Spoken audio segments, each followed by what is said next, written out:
입니다. 네. 네. 네, 이제 진짜 인사 한번 드리고 시작하면 네. 좋을 것 같습니다. 네. 안녕하세요. 안녕하세요. 오늘 12월 23일 라이브 방송 시작하도록 하겠습니다. 드디어 컴백하셨군요. 아, 네. 그 자리가 많이 아쉬웠을 것 같아요. 많은 분들이, 저도 그렇고. 네.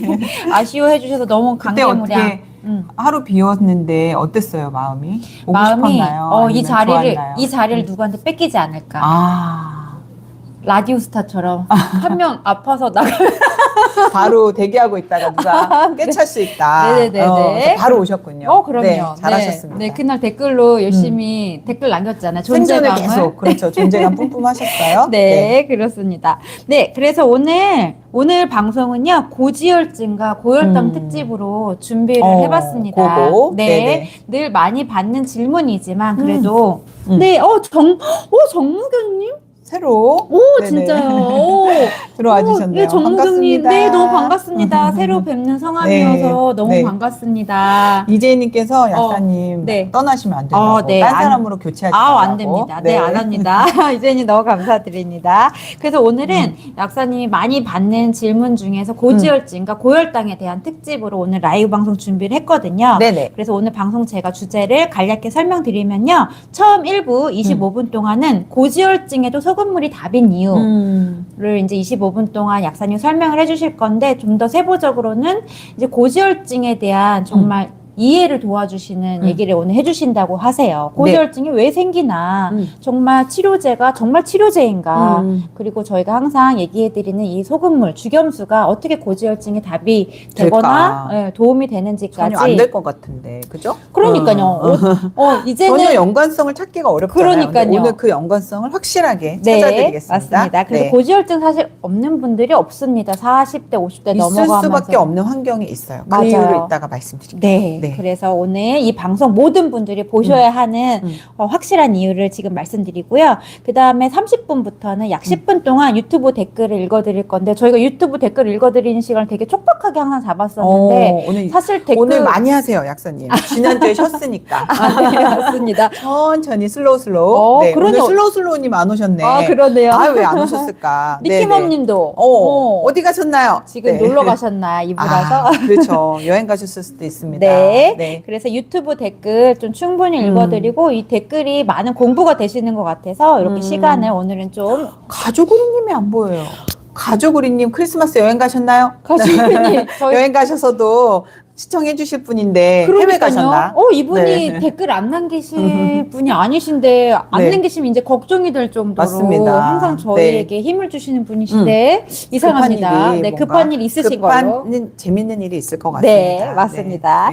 그리고 나머지 이제 40분부터 약 15분간은 50대 후반 여성 고혈당이신 여성분이 있으신데, 이분들 실제 사례 제가 읽어드리고 약사님께서 그분이 소금물로 어떻게 관리할 수 있는지에 대해서 설명해 주시기로 하셨습니다. 네. 고혈당 또한 피해갈 사람들이 없죠. 또 요새는 꼭 당뇨 수치가 높지 않아도 혈당 스파이크라던가 어떤 혈당에 대해서 안전한 사람은 없다고 봅니다. 이런 분들에게 모두 답이 되는 시간이 될 거라고, 소금물 요법이 될 거라고 생각되니까 모든 분들 끝까지 방송 시청해 주셨으면 좋겠습니다. 나가시면 안 돼요. 나가시면 안 됩니다. 와, 인천대교님께서 햇살 담은 링거 물김치 만들면서 라이브 시청하고 있다고. 너무 좋은 치유 레시피죠. 진짜. 앞으로 저희가 이제 라이브가 조금 더 익숙해지고 어떤 기자재가 좀 더 확보가 되면 정말 치유 음식도 계속 소개해드리면서 하려고 하나하나씩 장비를 구입하고 있습니다.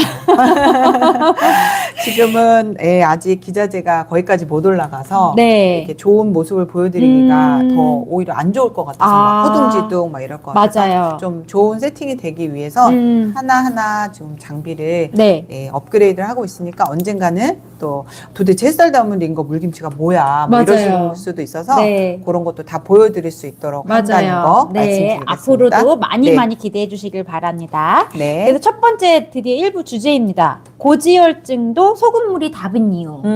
이거에 대해서 오늘 약 25분간 말씀해 주실 겁니다. 인천대교님이 절대 안 나가신다고. 네네. 감사합니다. 그러니까 방송을 집중해서 봐주시는 것도 감사하지만 이렇게 집안일 하시거나 햇살 담은 링거 물김치 이런 거 만드시면서 들으시면은 맞습니다. 네, 꼭 화면을 봐야 보는 게 아니잖아요. 네. 듣기만 하셔도 될 네. 것 같아요. 맞습니다. 청소하셔도 좋고 네. 음식 하셔도 점심 시간이잖아요. 맞아요. 밥 이렇게 식사하시면서 그냥 이렇게 틀어놓으셔도 네. 좋으니까. 네, 맞습니다. 선생님, 그럼 오늘 고지혈증에 또 소금물이 답인 이유, 요거를 말씀해 주시기 전에 우선 고지혈증이 무엇이냐? 동맥경화, 고지혈증, 이상지질 혈증, 고콜레스테롤 혈증, 참 이거와 관련된 용어들이 많은데요. 이거에 대해서 한번 정리를 딱 하고 지나가면 좋을 것 같아요. 우선은 일반 사람들이 콜레스테롤이 범인이라고 알고 있거든요. 되게 나쁘다. 네네. 이거에 대해서부터 한번 정리를 해주시면 좋을 것 같습니다. 일단 뭐 기본 상식은 어느 정도 있으실 것 같아요. 하도 이제 콜레스테롤 하니까. 맞아요. 그래서 저희가 병원 가서 이제 혈액 검사를 해보면 뭐 LDL이라든지 HDL이라든지 중성지방이라든지 이렇게 세 가지로 이제 내가 콜레스테롤 뭐 중성지방이 많다 아니면 콜레스테롤 혈증이다 이렇게 이제 진단을 받죠. 중성지방이 높아도 그냥 뭉뚱그려서 다 고지혈증이 있습니다 이렇게 이제 판단을 받는 거죠. 그래서 세 가지 중성지방 그 다음에 HDL, LDL로 이제 내가 고지혈증이 있냐 없냐 기준치를 잡는데 사실 HDL은 높다고 해서 나쁜 게 아니라 오히려 이제 높을수록 좋은 평가를 받고 오히려 LDL이 높을수록 이제 그때는 문제가 있습니다. 그런데 LDL이 많이 높아도 HDL이 높으면 그 둘의 비율이 괜찮으면은 사실 괜찮아요. HDL은 LDL을 다시 간으로 데리고 들어오는 애기 때문에 LDL이 높아도 얘가 끌고 다시 회수를 하는 애라서 HDL과 LDL의 비율이 좋은 분들은 그렇게 걱정을 안 하셔도 된다. 그래서 LDL이 높아도 HDL이 따라가서 같이 높은 분들은 크게 걱정을 안 하셔도 된다. 근데 저는 그래요. 콜레스테롤이라는 수치가 높다고 해서 이거를 무조건 수치를 막 약을 먹어서라도 낮춰야 된다. 이 수치에 집중하시기보다는 콜레스테롤이 높을 때 왜 높은가에 대한 생각을 하는 게 훨씬 중요하다. 근데 이 수치만 조절하는 약으로 이걸 관리한다면 굉장히 몸이 더 이것 때문에 나빠질 수 있다. 이런 말씀을 먼저 드리고 싶고요. 사실 제가 어저께도 환자 한 분을 상담을 했는데 암 수술을 하신 분이에요. 그런데 세포가 이렇게 하나하나가 각각 떨어져 있는 형태일까요? 아니면 세포가 이렇게 다 붙어 있는 형태일까요? 정상적인 세포가 이 질문을 했더니 모르시더라고요.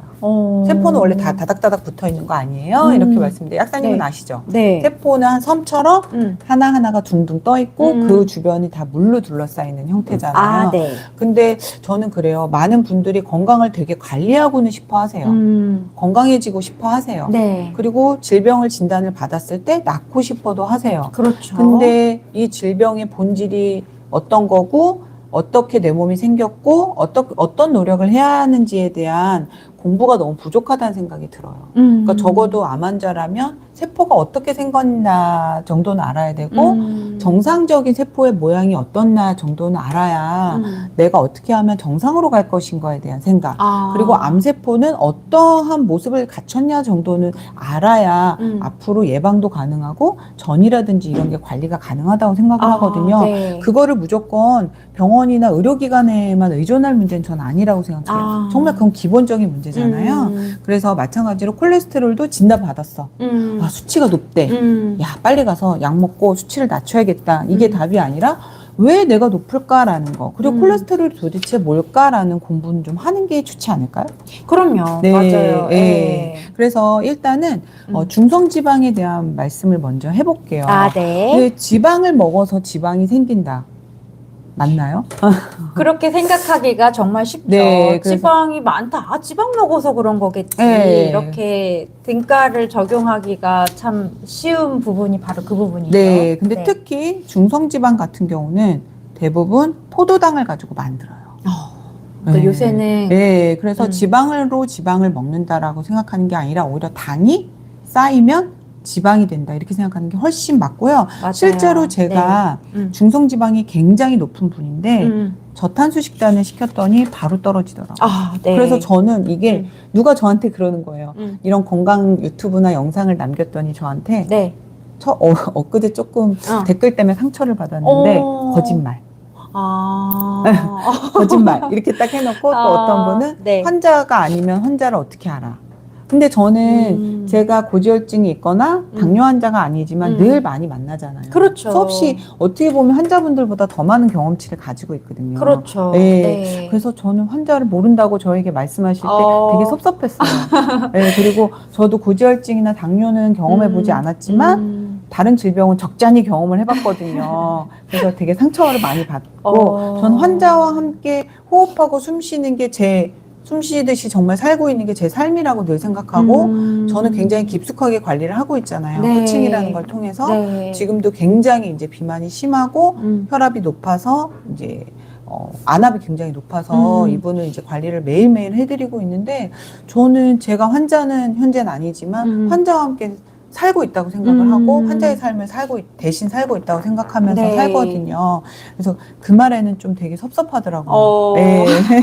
아무튼 저희가 환자를 안 만난다고 이 방송 중에만 보시니까 네. 환자를 안 만나는 분들도 있죠. 맞아요. 사실은 방송 네. 하시는 분들도 계시는데 저희는 사실은 환자를 만나고 숨 만나는 쉬고 게 호흡하고 있습니다. 네. 그분들과 같이. 네. 그래서 지방이 먹어서 지방이 쌓인다라는 것 자체에 대한 개념을 바꾸시고요. 네. 첫째는 특히 중성지방 같은 경우는 원료가 포도당에서 출발을 한다. 그래서 포도당이 잘 쓰이지 못하면 지방으로 저장이 된다. 네. 근데 어떨 때 쓰이지 못하냐. 이 생각을 먼저 해주십니다. 네. 우선은 중성지방이 많이 쌓이는 게 고지혈증이라고 판단이 되는. 아니요. 잠깐. 요거. 네. 고지혈증은 두 가지가 있다. 우리가 흔히 알고 있는 중성지방과 고콜레스테롤. 네, 맞습니다. 그래서 일단 제가 중성지방 얘기 먼저 할게요. 네. 그래서 중성지방은 포도당이 쌓여서 제대로 사용되지 못해서 저장돼서 지방으로 변환된 거야.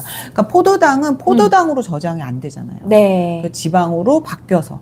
잉여 포도당은 이제 지방으로 저장이 그래서 잘 쓰면 있죠. 괜찮은데 네. 다 못 쓰면은 지방으로 저장된다. 포도당 자체를 저장하는 방법은 없어요. 지방이란 형태로 바꿔서. 네. 그러니까 이런 거랑 똑같죠. 우리가 돈을 벌었어. 근데 그 돈을 어떻게든 은행에 넣어야 되는데 저축된 우리가 은행에서 돈 숫자로 확인하고 되게 좋아하잖아요. 네. 통장으로 어떻게 보면 저장이 된다 이렇게 생각해야 되는데 맞아요. 그 저장의 형태가 당으로는 저장할 방법이 없고 지방의 형태로. 지방의 형태로 저장이 된다 이렇게 이야기하시는데 네. 그러면 당으로 잘 사용하면 되잖아요. 네, 맞습니다. 그게 우리가 자꾸 꺼냈으면 되는 거죠. 근데 당이 사용될 때 첫 번째 조건이 있어요. 바로 물이에요. 물이다. 포도당이 대상될 때는 6개의 산소와 6개의 물이 필요합니다. 네. 근데 산소는 호흡해서 들어왔어요.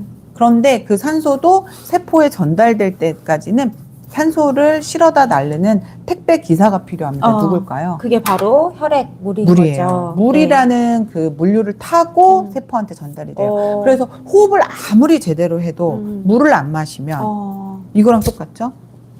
인천 앞바다에 사이다가 떴어도 코프 없으면 못 마십니다.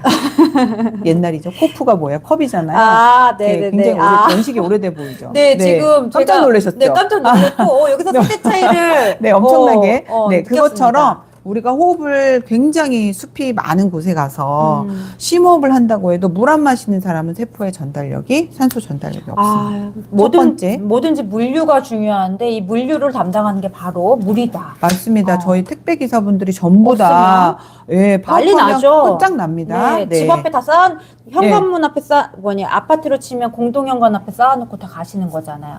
공동 아파트라도 갖다 놓으면 다행인데 거기까지도 안 갖다 놓으면 출발도 못 하고 물류센터에서. 그다음에 두 번째, 진짜로 물이 필요합니다. 그래서 물 6개의 분자와 그다음에 산소 6개가 필요해요. 포도당이 대사되기 위해서. 네. 그런데 물을 안 마시면 산소 전달도 안 되고 진짜 물도 없기 때문에 포도당 쓰이지 못해요. 그럼 바로 대사되지 못하고 쌓아둘 때 포도당으로 못 쌓아놓고 뭘로 바뀐다? 중성지방의 형태로 바뀝니다. 네. 그러니까 물만 잘 마셔줘도 대사가 잘 돼서 그걸 에너지원으로 쓰죠. 그러니까 늘 활력이 있죠. 그러니까 지방으로 자꾸 쌓인다. 많이 먹어서도 쌓일 수 있지만 에너지 대사가 안 되니까 기운은 없으면서도 쌓아둔다라는 거예요. 사실 그러신 분들이 많잖아요. 네. 살은 찌는데 무기력하고 에너지가 없는 분들. 그러면서 자꾸 뭘 먹죠. 맞아요. 이미 여기에 많이 갖고 있음에도 맞아요. 불구하고. 네. 네. 그래서 그리고 쌓아둔 지방조차도 녹여서 써야 되잖아요. 네. 그때도 반드시 물이- 쌓아둔 체지방도 가수분해에 의해서 분해가 되지 않습니까? 가수분해라는 게 바로 물을 뜻하는 그렇죠. 거잖아요. 물을 가해서 분해가 된다. 네. 그래서 있는 지방도 꺼내올 때도 물이 필요하고 그다음에 지금 먹어서 혈액 중에 돌아다니는 당도 물에 의해서 대사가 됩니다. 아, 네. 네. 그래서 물만 집어넣어도 중성지방 좋아질까요? 안 좋아질까요? 좋아질 수밖에 좋아질 없겠네요. 수밖에 없어요. 네. 그 약사님 말씀하신 게 지금 음. 우리가 이상 지질혈증이라고 말할 때 중성지방과 고콜레스테롤로 나눠서 얘기할 수 있는데 그 중성지방이 높게 만드는 원인이 바로 수분 부족이다. 네. 이렇게 수분이 다 관여하기 때문에 근데 물만 잘 마셔줘도 중성지방 수치가 내려갈 수 있다. 이렇게 그렇죠. 말씀해 주신 네. 거네요. 그래서 이럴 때 이제 물인 부족한데 네. 에너지 대사가 안 되죠. 네. 당을 가지고 사용이 안 되니까 피곤하고 뭔가 당 땡겨 이러면서 이제 단 걸 딱 먹게 되면 진짜 망하는 거죠. 더 당이 네. 들어오면 어떨까요? 탈수는 더 심해지고 그 당은 제대로 대사도 못하면서 네. 다시 지방으로 쌓이게 되죠. 그래서 이런 분들에게 이제 소금물만 잘 넣어도 맹물이 아니라 소금물로 들어가야 우리 몸에 사용되는 물이 네, 되지 않습니까? 네, 그래서 잘 넣어줘도 실제로 중성지방이 매우 좋아졌어요. 어. 수치적으로 하면 제가 최근에 100일 코칭을 했던 분 혈액 수치가 있었죠? 네. 약사님 한번 말씀해 제가 주실까요? 읽어드릴게요. 네. 이분 같은 경우는 날짜도 이분 같은 경우는 50대 음. 여성분이시죠. 이분이 2025년 1월에 혈액 검사한 수치가 중성지방이 555였습니다. 굉장히 높은 편에 네. 속해요. 예, 위험하다고까지 나왔어요. 맞아요. 네. 그 고지혈증 정상 수치 범위는요, 중성지방이 200 미만이거든요. 근데 555라는 거는 정말 엄청 높은 네. 엄청 높은 겁니다. 그렇죠. 네. 그리고, 이 수치 범위가 사실 검사마다 조금 다르고, 시간마다 조금 다른데, 이분 같은 경우는, 155에서 199가 이제 경계 범위다. 어쨌든 200 이상은 위험 수치인데 굉장히 위험한 555를 수치가 있으셨고요. 25년 1월에. 근데 저희와 100일 코칭을 하시고 그 후에 혈액 검사를 9월에 하러 가셨습니다. 네네. 그러니까 약 8개월 후에 혈액 검사를 하러 가셨는데 무려 중성 지방이 345나 떨어진 210이 되셨습니다. 네. 와. 그래서 아직도 좀 더 떨어질 여지는 있으시지만 어쨌든 약을 드시지 않고도 네. 8개월 만에 중성 지방이 340이나 떨어지신 거죠. 그리고 거의 정상에 가깝게 왔죠. 이제 조금만 더 거죠. 이대로 하면 아마 맞아요. 지금은 정상이실 거예요. 네. 그래서 처음에 이분이 이 수치를 보고 바로 약을 드시지 않고 식단 관리를 하셨다면 식단 관리를 영영 안 하셨을 텐데 식단 관리로 이렇게 수치가 좋아지신 걸 경험하셔가지고 지금도 정말 잘하고 계시죠. 계시잖아요. 네, 맞아요. 관리를 엄청 잘하고 네. 계시고 지금은 뵈면은 전혀 오히려 너무 말랐다는 느낌까지 좀 들 정도로 네. 굉장히 맑아지셨어요. 맞아요. 네, 그래서 이분의 식단에서 지방을 제가 배제하지 않았다는 게 굉장히 중요한 지점이죠. 아유, 그럼요. 네, 맞아요. 그래서 지방도 좋은 지방으로 충분히 섭취하게 하면서 당을 제한하고 주겸수를. 근데 이분께서도 말씀을 하세요. 식단에 물론 변화도 있었지만 본인이 생각하기에 가장 큰 공신은 주겸수 매일 2리터 마시기. 맞아요. 그거만큼 확실하게 하셨다. 맞아요. 네, 그래서 지방은 오히려 평소보다 더 잘 챙겨 드셨고 그리고 오히려 수분만 공급을 제대로 했더니 이런 네. 결과가 나왔다. 놀랍다. 네. 이렇게 저에게 전달을 해주셨거든요. 네. 사실 제가 지난주에 병원에 있느라고 못 나왔잖아요. 네. 아들 병원 따라가느라고. 근데 제가 주겸수도 없는 그 환경에서 며칠 있으면서 너무 생각이 나는 거예요, 이 주겸수가. 그래서 자꾸 군것질을 하고 싶고, 막 그랬어요. 막 당겼어요. 근데 편의점을 가도 먹고 싶은 게 하나도 없잖아요. 다 이제 여기 트랜스 지방 들어있고, 그러니까 몸에. 무엇보다 설탕이 많죠. 네, 설탕도 많고, 그러니까 참는다기보다는 먹고 싶은 게 없었어요. 그래서 그날 밤에 남편이랑 교대하면서 주겸을 얼른 챙겨왔거든요. 이걸 마시니까 바로 어떤 당이 당기는 그 증상이 바로 사라지더라고요. 그래서 제가 그때 느낀 게 약사님 말씀대로 이게 가수분해를 도와주는구나. 그래서 내 안에 있는 에너지를 쓰니까 뭔가 당기고 군것질하고 싶은 마음이 알아서 조절이 되더라고요. 그래서 아까 방금 말씀하신 이분의 사례도 주겸수가 큰 역할을 했다는 게 아마 그런 부분에서 큰 역할을 하지 않았을까 제가 몸소 체험하고 왔습니다. 네.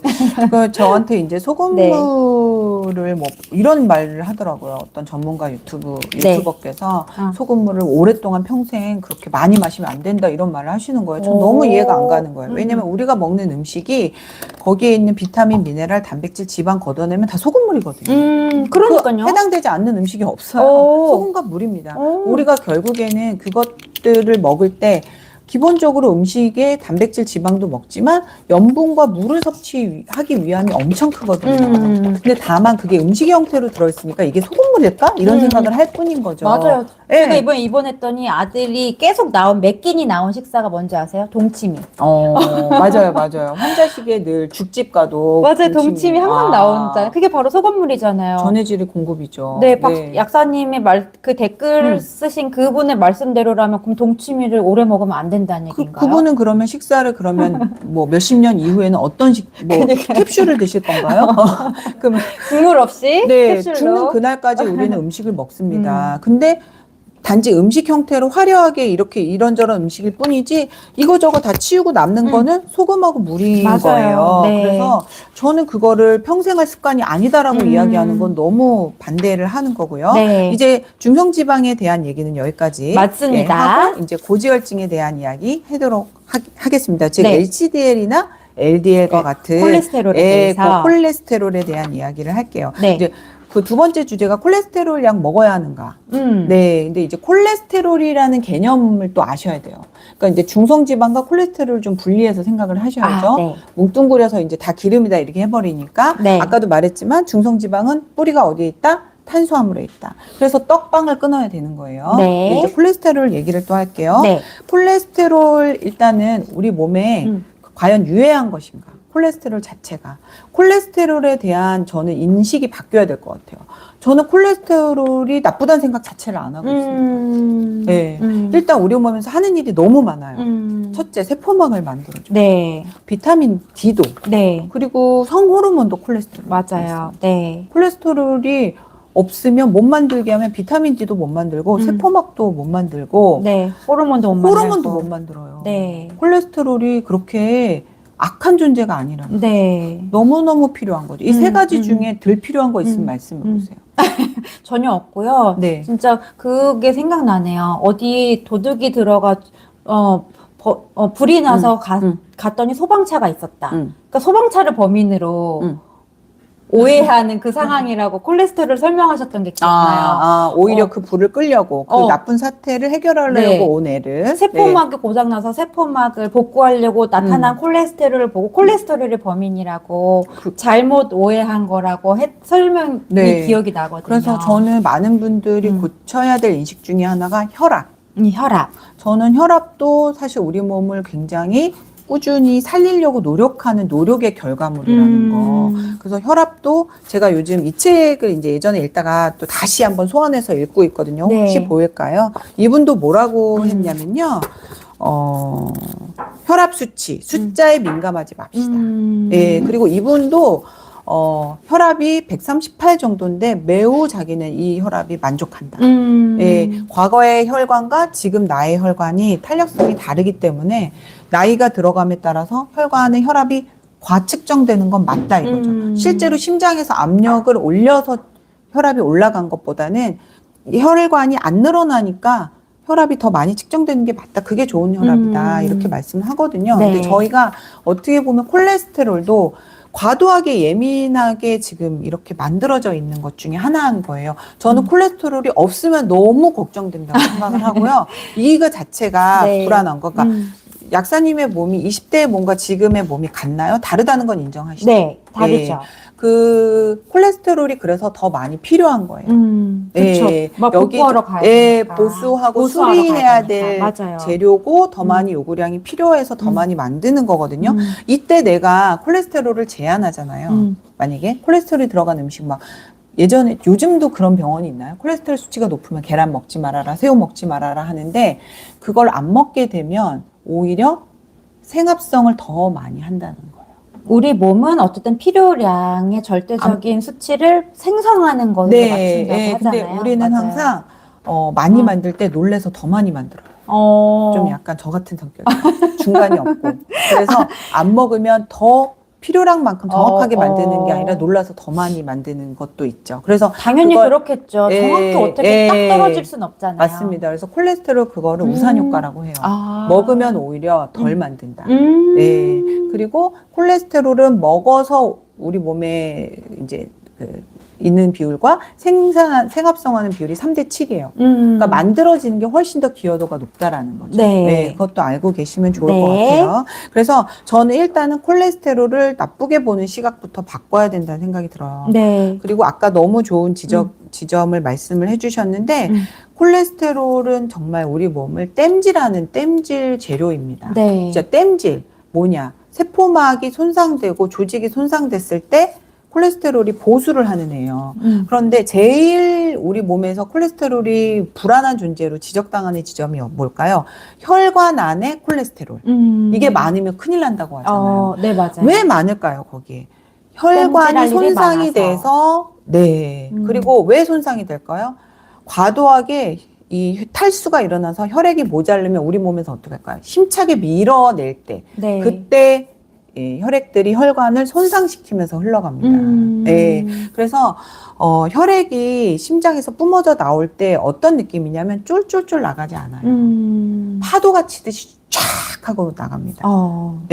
그때 혈관 손상이 일어나는 거예요. 근데 내가 평소에 탈수가 있는 분들은 어떨까요? 좀 더 센 압력이 필요하겠죠. 왜냐하면 혈액이 줄어들어 있기 때문에 압을 늘릴 수밖에 없는 거예요.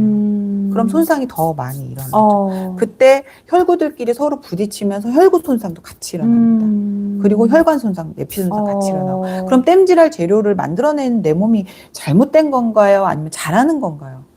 땜질하려는 우리 몸의 노력은 좋은 방향인 거죠. 네. 일단 혈관이 좁아들다는 그런 어떤 부작용을 감수하면서까지 땜질을 해놓는 게 좋을까 아니면 터지는 게 좋을까요? 터지면 죽죠. 네, 안 특히 터지고, 뇌에서 터지면 바로 뇌출혈이죠. 맞습니다. 그래서 안 터지고 어떻게든 땜질 보수를 하고 있는 내 몸이 과연 잘못하는 건 저는 아니라고 생각을 해요. 맞아요. 그래서 콜레스테롤 너무 안 먹어도 올라간다. 두 번째, 여기저기 땜질할 이유를 내가 만들고 있다. 그게 뭘까요? 바로 탈수라는 거죠. 혈액의 양이 쫄아붙는 거. 그리고 탈수가 일어나면 혈관 손상도 일어나지만 조직도 건조하고 마르면 손상이 훨씬 빨라요. 이 얘기는 어떤 거냐? 제가 예전에 되게 피부가 건조했다고 그랬잖아요. 정말 건조하면 피부 손상 더 빨리 일어나죠. 그렇죠. 조금만 긁혀도 우리가 피부가 이렇게 촉촉할 때는 부딪히고 뭔가 이렇게 굴신을 해도 찢어지지 않지만 우리가 굉장히 쫙 말라있는 피부라고 하면 웃기만 해도 찢어질 수 있어요. 맞죠? 겨울철에 입술 이런 데 막 건조한 사람이 찢어지지 그렇지 않은 사람 안 찢어지잖아요. 그것처럼 조직이 마르고 건조하면 그만큼 손상 보수할 곳이 훨씬 많아진다. 그러니까 수분이 그 부분을 잘 채워주기만 해도 손상 보수할 일이 없다라는 거죠. 연골 찢어졌다 다 건조한 사람이 찢어져요. 그래서 지금 포레스트 힐링께서도 콜레스테롤이 이렇게 몸에 유익할 줄 몰랐다고. 착한 애를 일단 나쁘게 만들어서 약부터 먹이자. 지금 이렇게 되어 있는. 맞아요. 그래서 교정되어야 할 잘못된 상식이 정말 많네요. 이렇게 해주셨는데요. 정말 그거의 대표적인 게 콜레스테롤이잖아요. 그래서 오늘 약사님께서 콜레스테롤을 정말 새롭게 제대로 볼 수 있는 말씀을 많은 분들이 해주셨습니다. 이야기를 하고 있는데 저는 그거예요. 물론 상반된 아직도 콜레스테롤이 나쁜 것처럼 이야기하고 있는 집단이 있습니다. 근데 저는 이건 집단 간의 분쟁이라고 생각하지 마시고요. 그냥 이치적으로 생각을 한번 해보세요. 그냥 이거는 제가 뭐 이걸 주장해서 얻는 이익이 뭐가 있겠어요. 콜레스테롤이 선한 애라고. 근데 한번 그냥 이치적으로 생각해 보시면 아마 그대로 이해가 되실 거예요. 맞습니다. 그리고 실제로 나이가 들어감에 따라서 약간 콜레스테롤이 250 정도가 되는 분들이 실제로 생존율도 훨씬 높았고 암이라든지 이런 부분에서도 훨씬 유리했다고 합니다. 그래서 그거는 제가 책들은 뭐 얼마든지 뭐 많이 권해드릴 수 있어요. 그런 내용은 제가 하는 이야기가 아니라는 거죠. 그래서 콜레스테롤, 고콜레스테롤도 정확히 탈수를 극복하려는 우리 몸의 몸부림이다. 왜냐면은 탈수로 인해서 건조할 때 우리 몸 여기저기 손상이 일어나기 때문에 그거를 복구하기 위한 노력으로서 우리 몸에서 콜레스테롤을 만듦으로 그래서 탈수의 증상으로서 콜레스테롤이 올라간다고 결론이 탈수의 보상작용이죠. 보상작용으로. 우리 몸이 물을 생성할 수는 없잖아요. 우리 몸은 물은 소비되고 낭비될 수밖에 없는 구조로 되어 있어요. 네. 그런데 콜레스테롤은 생합성이 가능하단 말이죠. 네. 그러니까 어떻게 보면 우리 몸의 모든 완충은 물과 지방으로 하는 거예요. 이렇게 때려도 안 아프고 네. 움직여도 안 찢어지는 건 다 물과 지방으로 가능한 거죠. 근데 물을 생합성할 수는 없단 말이에요. 네. 근데 콜레스테롤은 만들어낼 수 있거든요. 그렇기 때문에 콜레스테롤이라도 많이 채워서 물은 부족하지만 기름이라도 많이 채워서 네. 나를 보호하려는 네, 그런 움직임이다. 네. 그래서 오늘 약사님 말씀 들어보니까 왜 이런 탈수로 인해서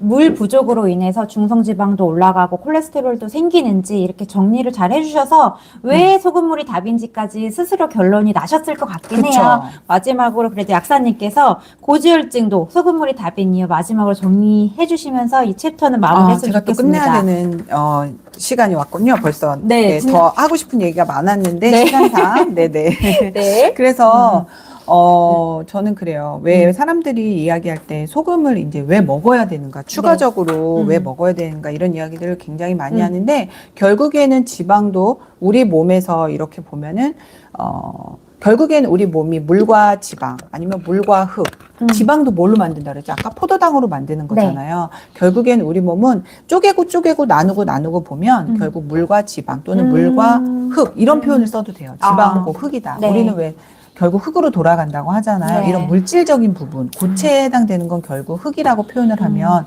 물과 흙 또는 물과 지방, 뭐 물과 설탕 이렇게 표현할 수가 있다는 거죠. 근데 고지혈증이 있는 분들 또는 비만이 있는 분들 또 뭐 혈압이 있는 분들, 당뇨가 있는 분들 결국에는 뭐냐면 물과 흙의 비율이 깨진 거예요.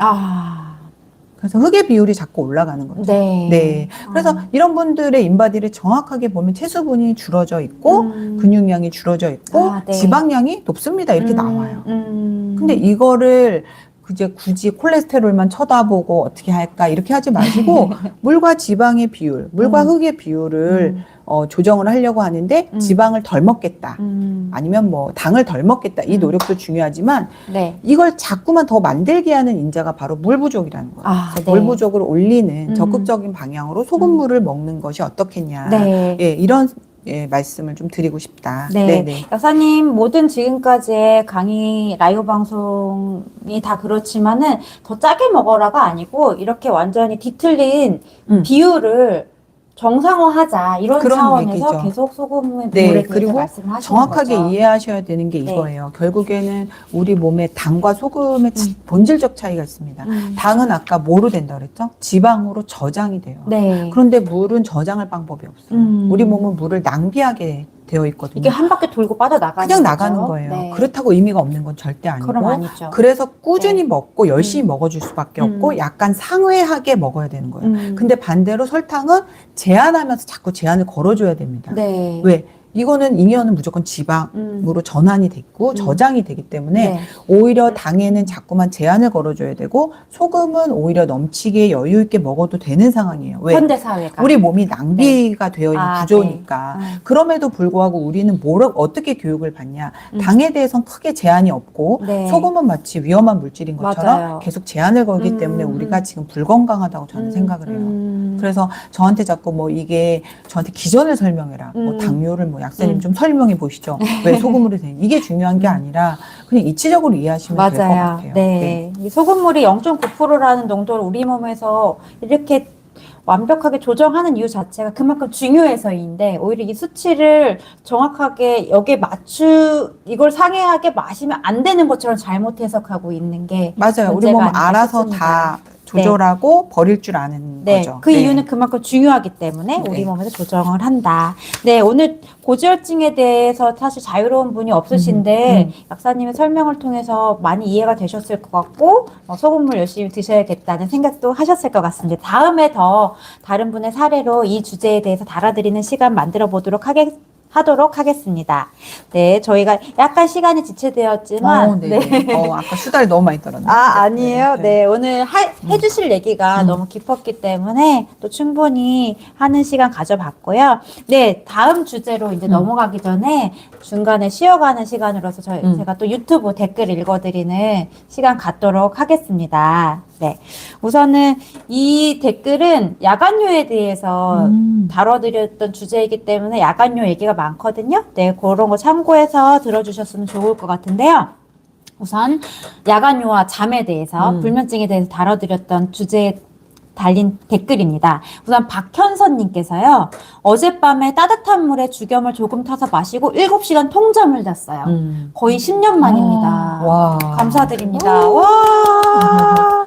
너무 좋네요. 네, 저도 기분 좋네요. 네, 얼마나 좋으실까요? 재시청하고 댓글을 남깁니다. 야간요 있는 분들은 한번 시도해보시면 효과를 보실 겁니다. 너무 좋습니다. 네. 또 하기정님이 이런 댓글 남겨주셨어요. 이거는 제가 이 댓글이 좋아서 일부러 가져왔는데요. 저는 요즘 동치미 국물을 삼삼하게 해서 몇 개 먹고 있습니다. 동치미 국물도 소금물이나 마찬가지죠. 맞습니다. 소금물이 거부감이 있는 분은 김치 국물, 이런 동치미 국물, 국 국물 많이 드시면 돼요. 맞아요. 네. 또 방우리님께서 왜 이제 알았을까요? 안타깝네요. 저도 2시간에 한 번씩 일어났었는데 이틀 전부터는 소금 한 꼬집 미지근한 물에 타먹고 잘 자고 있습니다. 감사합니다. 이렇게 남겨주셨고요. 와, 진짜. 네. 이화자님, 저도 2주 됐는데 밤에 화장실을 3번 정도 갔는데 지금은 1 정도 갑니다. 와, 이렇게 해주셨고요. 또 JJ킹님께서는 저는 70세입니다. 야간요와 밤잠을 잘 못 자고 밤에 4-5번 정도 일어났었어요. 그런데 소금의 중요함을 알게 된 후에 운동 후에 소금물과 수분을 보충해주는 음료수를 한 모금 마시면서 마그네슘도 드시고 나서는 매일 밤 꿀잠을 자고 야간요도 없어졌습니다. 네, 70세이신 분이 이렇게 되시니까 얼마나 좋으실까요? 진짜 꿀잠 자기 쉽지 않습니다. 네, 맞아요. 또 처음처럼님은요. 처음처럼님은 오히려 네. 네, 알겠습니다. 네, 이 정도로 읽어드리도록 하고요. 이것만 들어도 처음처럼 왜 날아갔어요? 처음처럼 날아갔나요? 다음에 또 읽어드릴 시간이 있고요. 또 다음 주제를 기다리시는 분이 있으니까요. 네, 저희 시간에 맞춰서 다음 주제로 넘어가도록 하겠습니다. 갑자기 뭔가 툭 끊긴 느낌이 들지만 이분 댓글이 길어가지고요. 다음에 읽어드려도 될 것 같고요. 꼭 다음에 읽어주십시오. 알겠습니다. 이렇게 댓글 사례에서 보시는 것처럼 잠 잘 주무시고 야간요 줄어들었다는 분들 많으니까 특히 나이 들수록 잠 못 주무시는 분들은 꼭 소금물 미지근한 물에 타셔서 드셔보시면 좋으실 것 같습니다. 네, 이제 저희 2번째 주제입니다. 오늘 아까 약사님이 직접 상담 전화 받으시는 거를 제가 옆에서 들었는데요. 그분 사례를 제가 좀 각색해서 가져왔어요. 오늘 많은 분들에게 도움되실 것 같아서 가져왔는데요. 바로 50대 후반 여성 고혈당으로 소금물 관리하는 방법 궁금하셔서 아까 전화 오셨잖아요. 이분 사례를 제가 조금 각색해서 읽어봐 드릴 테니까 한번 들어보시고 본인의 사례와 비슷하다면 오늘 약사님 말씀까지 답변까지 한번 귀 쫑긋해서 끝까지 들어봐 주시면 좋을 것 같습니다. 안녕하세요. 저는 50대 후반 여성입니다. 현재 혈압이나 고지혈증은 없지만 공복 혈당이 200, 식후 혈당은 250 정도로 높습니다. 아직 당뇨약은 복용하지 않고 있어요. 한 가지 더 눈 쪽에 문제가 있어서 걱정이 됩니다. 이런 상태에서도 소금물로 혈당 관리가 가능할까요? 가능하다면 어떻게 시작하면 좋을지 알고 싶습니다. 네. 이렇게 50대 여성의 고혈당으로 이신 분이 어떻게 관리하면 좋은지 이런 질문 사실 굉장히 많거든요. 아직 약은 안 먹고 있지만 수치가 높아서 불안하신 분들 특히 눈 증상까지 많이 오시잖아요. 이런 분들에게 소금물로 관리하는 방법 알려주시면 좋을 것 같습니다. 네, 일단 제가 이제 당뇨에 대해서 소금물이 중요하다라는 영상을 최근에 이제 찍어서 올린 게 하나 있는데 거기에 댓글에 일단 첫 번째 거짓말 되게 상처받았고 또 하나는 그 다음에 소금이 당뇨를 혈당을 낮추는 저한테 자세한 기전을 설명해라. 근데 저는 사실 기전 물론 중요합니다. 그래서 제가 논문 그때 인슐린 저항성에 대한 부분 말씀을 드렸잖아요. 맞아요. 그럼 기전이 필요하시면 지난 방송에서 저희가 인슐린 저항성에 대한 그 방송 보시면 좋을 것 같아요. 글리퍼에서 근육이 당을 사용하도록 글리퍼를 활성화시켜서 이 부분 다 있습니다. 논문도 있고 기전도 있습니다. 네. 그래서 그렇게 생각하시면 좋을 것 같고요. 네. 그런 부분은 저는 이렇게 들어도 사실 피부에 와닿지가 않잖아요. 그렇죠. 네, 그게 바로 이렇게 와닿는 건 아니잖아요. 맞아요. 네. 저는 좀 피부에 와닿는 설명을 좋아하거든요. 초등학교 아이도 이해할 수 있을 정도로. 그렇죠. 근데 혈당이라는 거는 제가 이렇게 말씀드렸어요. 단위 혈액당 당의 개수지 않습니까? 그렇죠. 네. 근데 그 농도를 묽게 하는 방법이 뭘까요? 그러니까 약사님이 여기에다가 요만큼을 뽑아서 당을 개수를 세는 게 혈당이잖아요. 네. 근데 당은 더 이상 추가하지 않고 물을 늘리면 어떨까요? 당연히 농도가 희석되면서 단위 혈액당 당의 개수는 줄지 않을까요? 그렇죠. 맞죠? 줄어들죠. 네. 그것처럼 혈액량을 더 묽게 만들면 저절로 혈당 더 떨어져요. 그러네요. 황당하죠? 황당하죠. 네. 결국 농도 개념으로 봤을 바로, 때. 내가 노력해서 체수 분량 확 늘려주면 혈액의 양이 확 늘어나요? 그러면은 단위 혈당 당연히 떨어질 수밖에 없죠. 당의 개수가 떨어지잖아요. 혈당이 그런데 떨어지네요. 그게 하루아침에 되나요? 안 되나요? 절대 안 됩니다. 네, 약사님이 아까 우리 몸은 물을 계속 버리려고 하기 때문에 저장이 안 된다고 하셨기 늘려야 때문에. 되고, 그렇죠. 꾸준히 노력해서 뭘 할까요? 실시간 수분 보유량은 늘릴 수 있죠. 혈액이 꽉 차오르는 거. 이건 할 수 있어요. 그래서 막힌 혈관에 혈액들이 다 차오른다. 그래서 지금도 이 방송을 보시는 분들 중에 아직도 이해 못하는 분이 있죠. 우리의 혈관이 상당히 많이 막혀 있다는 거. 네, 우리의 혈관이 12만 킬로인데 그중에 90%가 모세혈관이잖아요. 네. 모세혈관은 굉장히 막혀 있는 분들이 많고 담배 한 번만 펴도 모세혈관 10%가 사라진다고 합니다. 어머나. 그 정도로 모세혈관이 다 뚫려 있다는 착각을 하면 안 돼요. 예, 그냥 돌을 잘 안 돌고 싶은 부분은 많이 안 돌고 있다는 거죠. 특히 당뇨 환자분들은 더 가늘고 긴 모세혈관, 그 다음에 구석, 뭔가 다시 돌아오기 어려운 혈관. 그게 어떨까요? 당뇨 발같이 발 부위, 그다음 눈, 굉장히 섬세한 혈관이 아주 머리카락보다 아주 얇은 그 섬세한 혈관이 뭉쳐져 있는 그런 부분은 잘 막혀서 돌아가지 않는 혈관 순환이 어려운 부분이 더 많이 문제를 일으키는 거죠. 맞아요. 근데 그런 부분일수록 빠르게 혈당을 낮춰서 당이 있으면 어때요? 혈구들이 서로 뭉쳐서 진행이 안 되잖아요. 그렇죠. 끈적끈적하잖아요. 네. 그 부분에 소금물이 침투해 들어가면서 떨어뜨릴 수 있잖아요. 네. 지들끼리 막 들러붙어 있는 상황이라서 순환이 안 되는데 물이 들어가는 게 가장 먼저 뚫고 나가는 문제 해결이 되는 거잖아요. 거기에다가 이 부분에서 정말 주겸이 탁월한 역할을 하죠. 뭐냐면 주겸은 9번으로 구워졌잖아요. 원래 소금 자체는 굉장히 활동력이 좋은 물질이에요. 그래서 지구상에서 가장 좋은 활동력이 좋은 게 소금이죠. 그래서 과거에는 소금을 가지고 폭탄의 재료를 썼을 정도니까 이거를 시각적으로 보는 방법이 있죠. 우리 새우구이 할 때 보면 열을 탁 튀기면 소금이 탁 튀어나가잖아요. 그것처럼 열을 가했을 때 더 활동성이 커지죠. 근데 주겸은 9번, 그것도 100도도 아니에요. 800도에서 900도, 마지막에 1300도로 구워집니다. 그러니까 막힌 혈관은 뚫고 나가는 활동력이 더 좋아져요. 근데 그거를 제가 이렇게 이해하게 설명할 수 있지만 입증할 방법은 사실 이게 보이지 않는 에너지적인 부분이라서 예. 근데 실질적으로 그렇게 했을 때 도움을 받는 분들이 많잖아요. 꼭 우리가 눈에 보이는 것만 믿나요? 그렇지 않은 것도. 그리고 이것도 만약에 과학자들 같은 경우는 눈에 보이는 걸로 바꿔서 입증할 방법이 물론 있겠죠. 그렇죠. 네, 근데 저는 그 부분까지는 제가 전문가가 아니라서 이렇게 말로써 이해를 어떤 이치적인 내용으로서 이해시켜 주시네요. 이해를 시켜드리는데 그래서 저는 주겸이 그런 부분에서 도움을 주고 아까도 말씀드렸지만 당이 문제잖아요. 근데 당을 잘 사용하면 되잖아요. 혈액 중에 돌아다니지 않게 하면 되잖아요.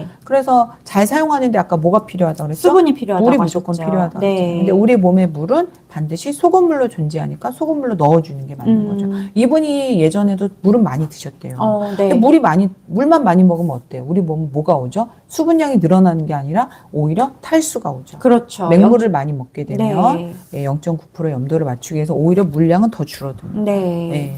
그래서 소금물로 내가 확보할 수 있는 수분량을 계속 늘려주시면 단위 혈액의 당의 개수도 줄어들고 네. 끈적끈적 늘러붙는 혈구들도 떨어뜨려 놓고 네. 세 번째는 일반 소금이 아니라 죽염일 때만 가능한 게 뭐냐면 힘차게 혈액의 좁은 혈관을 뚫고 나갈 수 있는 힘까지 에너지적인 것까지 도와줄 수 있으니까 네. 눈의 문제도 좋아질 수는 있어요. 그러나 이런 걱정은 있을 수가 있죠. 안압이 너무 높아질 수 있다. 네. 왜냐하면 혈관이 아직 안 뚫린 상태에서 혈액이 차오르면 일시적으로 그런 증상을 느낄 수도 있어요. 이분의 혈관은 얼마나 많이 막혀 있겠어요. 맞아요. 많이 고혈당 상태니까. 네.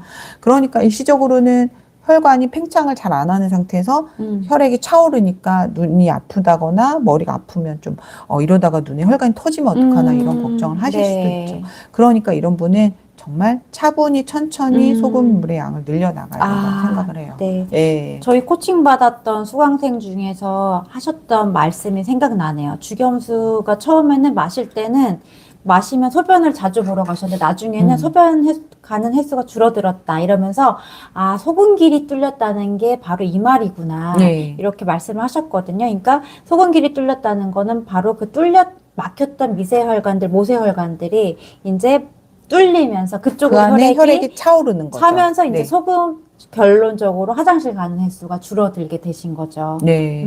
그리고 혈관도 수분이 있어야 탄력적이에요. 얼마나 말라 있겠어요. 네. 네. 그리고 심지어 말라 있는 탈수 상태에다가 당까지 들러붙어 있으니까 더 탄력이 없는 거죠. 네. 그래서 초반에는 이제 잘 안 늘어나니까 압력만 더 커 보이니까 불편함이 올 수도 있어요. 그런데 계속 수분을 공급하다 보면 혈관도 탄력적으로 바뀌겠죠. 네. 콜라겐층이 늘어나고 이러면서. 그래서 그렇게 되기까지는 시간이 반드시 필요합니다. 우리 몸이 그걸 수화된다고 해요. 네. 그러니까 물로 충분히 적셔지는 거죠. 수화되는 데는 시간이 걸리니까 이분은 순차적으로 소금물의 양을 늘려가시면 돼요. 그래서 제가 어떻게 말씀드렸냐면 소금물 타서 한 병 먹고 괜찮으면 다음날은 한 병 반 먹고 네. 또 괜찮으면 또 2병 먹고 네. 그러다가 어느 순간 지점에 오면 불편해질 수 있거든요. 그러면은 그때는 좀 그 양보다 적게 줄여서 네. 좀 먹다가 네. 다시 또 하루 이틀 지나서 괜찮아지면 다시 시도해보고 그렇게 하시고 이런 분은 칼륨의 섭취를 좀 더 늘리는 게 좋아요. 그래서 소금이 잘 배출될 수 있도록 네. 노력을 해주셔서 해조류라든지 뭐 다시마, 미역, 김 이런 것들을 계속 열심히 드셔주시고 네. 뭐 채소 같은 거 채소를 여러 가지 넣고 끓인 물 이런 거 마시면 훨씬 도움이 많이 됩니다. 네. 그래서 그렇게 하시고 그래도 만약에 좀 불편감이 있다 그러면 음식을 통해서 죽염을 많이 사용하시면 또 좋아요. 네. 네. 네. 그렇게 관리하시면 될 것 네. 같습니다. 그래서 약사님께서 방금 50대 후반 여성 고혈당으로 소금물 관리하는 법 여쭤보신 분에게 약사님이 답변을 주신 거를 제가 한번 정리를 해보겠습니다. 왜 소금물이 도움이 되는지 마지막으로는 식사 관련된 포인트까지 짚어주셨는데요. 첫 번째, 혈당이 높다는 것 자체가 단위 혈액당, 당이 높다는 걸 의미하기 때문에 단위 혈액을 올릴 수 있는 방법으로서 소금물이 도움이 된다고 하셨고요. 두 번째로는 몸에 많은 당을 사용하게끔 하는 바로 촉매 역할이 물이기 때문에 이때 또 물을 섭취해주는 소금물이 도움이 된다 하셨고요. 세 번째로는 에너지 준위가 높은 이 죽염 자체가 여러 가지 뭐 끈적끈적한 당이 붙어있는 혈관을 뚫어줌으로 인해서 또 막힌 혈관을 뚫어주고 그 눈의 미세혈관에 그런 건강에도 도움이 된다고 하셨습니다. 이분 같은 경우는 여러 가지 탈수나 당이 끈적끈적하게 듬으로 인해서 혈관들이 막힌 것이 예상이 되므로 양을 처음부터 많이 드시기보다는 한 병 정도에 시작해서 조금씩 늘렸다가 불편함 줄였다 하는 방법으로 자기만의 양을 찾아가시면 좋겠다고 또 말씀해 주셨고요. 마지막으로는 소금이 드신 만큼 또 잘 배출되게 하는 방법으로서 이제 그러니까 음식을 많이 활용하시면 좋다 이렇게까지 말씀을 해주셨고 또한 음식에 활용하시면 자연스럽게 칼륨 섭취라던가 이런 거를 같이 하실 수가 있기 때문에 음식에 활용하시는 이런 팁까지 알려주셨습니다. 그래서 이 방송 보시는 분들도 50대 후반 여성 고혈당 너무 많은 비율이 있으실 것 같아요. 이 방법으로 한번 적용을 해보시면 좋을 것 같습니다. 네. 그래서 오늘 약사님 마지막으로 이분의 사례까지 다뤄주셨는데요. 네. 오늘 저희가 다뤄드린 주제가 어떻게 보면 고지혈증, 고혈당이지만 결국 그런 지방 자체도 결국은 당에서부터 출발했다는 점에서 오늘 주제가 하나의 어떤 일관된 주제가 됐던 것 같습니다. 네. 그래서 또 고지혈 오면 고혈당도 오고 혈압도 오고 사실 다 이런 대사질환이 세트로 오잖아요. 오늘 방송 보신 분들이 이 대사질환을 이 소금물로 관리하는 법에 대해서 아마 많은 답을 얻어 가셨을 거라고 생각이 듭니다. 네, 이제 저희 준비한 내용 이렇게 했는데 네. 약사님 오늘 더 추가적으로 이 주제에 대해서 마지막으로 해주실 말씀 있으시면 해주시면 좋을 것 같아요. 네. 아까 이제 그 얘기를 좀 뺀 것 같아서, 이제 네. 만약에 콜레스테롤 약으로 이제 관리를 하게 되면, 아까 세포막이나 비타민 D나 호르몬을 못 만들겠죠. 네. 그것도 문제지만은, 우리가 잉여의 당을 지방으로 그나마 저장하기 때문에, 그 혈액에는 그 잉여의 당이 안 돌아다닐 수 있는데, 네. 지방으로 저장하는 걸 차단을 해버리면 오히려 당뇨가 또 올 수가 있어요. 그냥 당 상태로 놔두니까 혈당이 지나치게 높아지면 우리 몸에서 지방으로라도 저장을 해야 되는데, 그걸 못하면 마지막에 하는 마지막에 선택할 수 있는 게 뭘까요? 소변으로 빼는 거예요. 그래서 고지혈증 약을 먹게 되면 오히려 당뇨가 유발하는 분들이 많습니다. 네. 그래서 이게 우리 네네네. 몸의 메커니즘을 제대로 이해하고 선택을 안 하시고 그냥 어떤 권위에 따라서 이렇게 내 몸을 관리하게 되면 계속 이제 이런 고지혈증 약 먹고 당뇨약 먹는다 그러면 속상하지 않아요? 네. 그 내가 좋아지려고 하는 행동인데 네. 반대로 다른 병을 또 얻는다는 게 과연 좋은 선택인가 이런 생각을 한번 해보고 선택을 하셨으면 좋겠다. 저는 매일 먹는 약 한 알이 어떠한 파급 효과를 갖는지를 반드시 고민을 해보고 선택을 하셨으면 좋겠어요. 제 말을 믿으라는 게 아니라 네. 저는 매일 먹는 음식도 중요하지만 매일 먹는 나의 선택, 음식이나 약, 매일 하는 나의 선택이 결국에는 어느 날에 나를 만드는 거거든요. 그래서 제가 많은 암 환자들을 말씀을 드리는데, 암이라는 큰 질병도 아주 사소한 잘못된 것들이 꾸준히 누적돼서 오는 거지, 대단한 것 한 번이 오는 게 아니거든요. 네. 그런데 이 사소한 선택, 약 하나 매일 먹기로 결정한 것, 또 음식 하나 매일 내가 먹는 것, 이런 것들이 나에게 나중에 어떻게 될까? 물론 한두 번은 문제를 일으키지 않는 것들이 굉장히 많습니다. 그런데 이게 매일의 일상이 됐을 때는, 근데 우리가 대부분 처방받는 약들은 다 매일 먹으라잖아요. 그 부분은 반드시 이게 어떠한 파급 효과를 가지고 있는지를 고민해보고 선택을 해야 된다고 저는 생각을 해요. 그래서 예를 들어서 혈압약을 시작한다면 죽을 때까지, 고지혈증 약 시작한다면 죽을 때까지, 3, 40년, 예를 들어 40살에 먹기 시작한다 60년을 먹을 수도 있거든요. 반드시 그거에 대한 저는 대가가 있다고 생각을 하거든요. 근데 그 부분을 심각하게 고민하지 않고 어떤 권위에 의해서 결정을 한다면 내 몸의 주인이 과연 나일까라는 생각을 해보셔야 된다고 저는 생각을 해요. 그래서 제 말을 들으실 필요가 없고요. 공부를 해보시고 이치적으로 생각을 하셨으면 좋겠습니다. 예.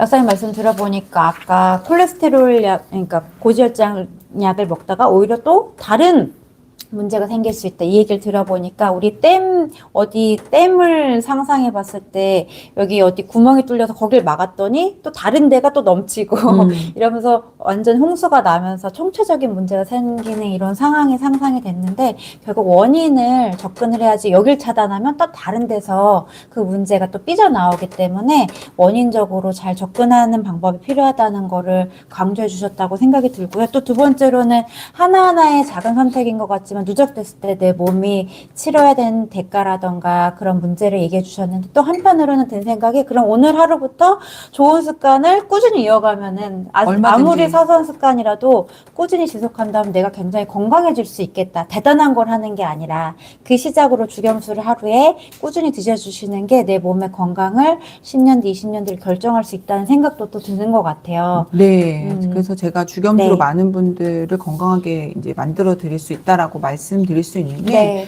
뭐 어떤 영양제, 뭐 요즘 막 뜨는 영양제들 많더라고요. 뭐 아직도 뭐 베르베린이 좋다, 뭐 이거저거 막 띄우더라고요. 근데 탈수부터 개선하시고 하세요. 네, 그것도 안 하면서 예, 우리 몸의 70%라는 물도 내가 개선을 안 하고 60% 미만으로 관리하고 있으면서 가장 중요한 가장 기본이 되는 것도 안 맞춰주고 있으면서 무슨 대단한 게 효과가 있냐 없냐 이런 고민을 한다라는 거죠. 그래서 일단은 기본값을 해놓고 그 다음에 인테리어도 하고 하는 거 아닙니까? 네. 그래서 집 청소도 안 해놓고 뭐 비싼 그런 그림 그리고 뭐 그림 해놓고 가구 사놔봐야 그쵸? 근데 가장 기본적인 걸 해놓자는 거죠. 맞아요. 기본을 해놨을 때 과연 어떤 일이 일어나는가 한번 보시고 그 다음에 그 다음 선택을 해도 늦지 않다고 저는 생각이 들어요. 맞아요. 네. 그래서 오늘도 이제 시간이 넘어버려서 아니에요. 딱 정확하게 끝났습니다. 그런가요? 예, 딱 1분 정도 남았고요. 네, 오늘 방송 마무리는 역시 기본에 우리가 기본에 충실하자. 한번 집중해 보자.